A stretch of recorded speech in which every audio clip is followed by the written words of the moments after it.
Magandang araw po sa atin mga idol. Dito po tayo ngayon sa kabundukan ng Sorsogon. Katulad po ng dati. Break-in po ni Toyota Avanza. Kita naman po, nasa Kanyugan tayo. Puro mga punong kahoy.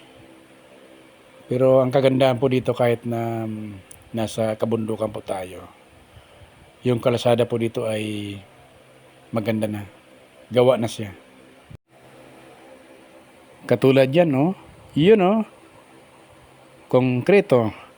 At siyempre po, hindi kompleto ang ating break-in pag walang sakay ang ating sasakyan. Kaya itong Toyota Avanza 7-seater po, kaya ang sakay niya ay 7 din. Kung kanina po ay nasa gitna tayo ng kabundukan, ito namang dinadaanan natin ay nasa gitna ng kabukiran. Pero ang kalsada niya ay simentado din, kaya maganda. At bakit po puro lahat pula yung suot ng mga sakay ko? Kasi po pupunta tayo ng SM, sabay pasel na din. Birthday po ng aking mahal na tatay. Kaya siyempre kunting salo-salo. Ayos, biglang lumawak ang kalsada. Kasi po andito na tayo sa kahabaan ng National Highway papunta po ng SM Sorsogon. Medyo mainit dito sa Sorsogon, pero ang kagandahan po ng bagong model ni Toyota Avanza, magandang aircon niya, malamig. Kaya yung mga sakay ay komportable. Dito po sa Sorsogon, sa aking pag-drive, hindi ako aantokin dito. Kasi siyempre, malapit lang.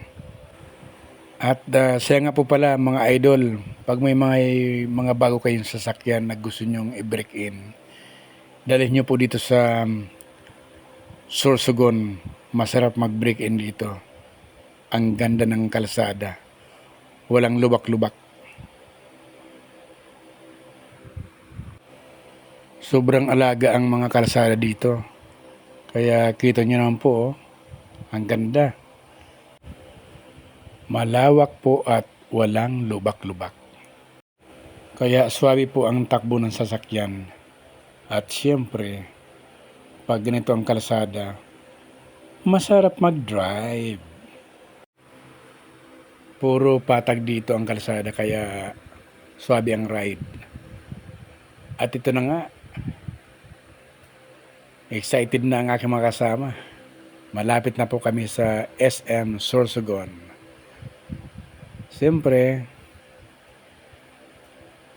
nagkakatanungan na po kami kung saan masarap kumain.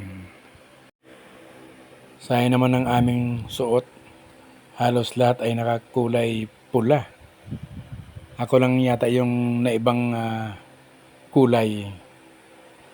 At sa wakas, nandito na po tayo sa SM Sorsogon. Medyo tabi ko ng husto yung aking pagpark. Iiwan muna natin si Toyota Avanza sa parking. Hahanap po muna tayo dito ng makakainan.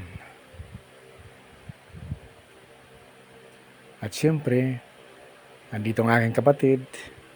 Siya nang bahala.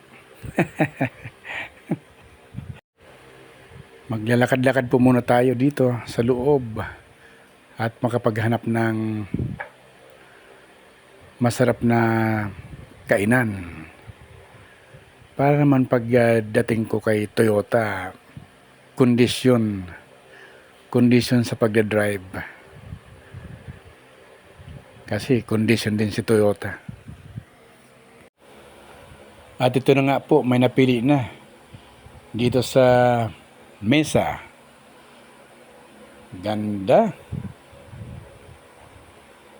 Sana masarap ang pagkain dito. Maliwalas, malinis. At masarap nga. Ito, oh, daming pagkain. Sarap. Yummy. At syempre po, kailangan may cake. Kasi kaarawan ng aking tatay. Ayan, oh. Lahat ay masaya. Kita niyo naman, oh. Ayos. Parang gutom na ako, ah. Kailangan masindihan ang kandila sa cake para makapagtsibugan na.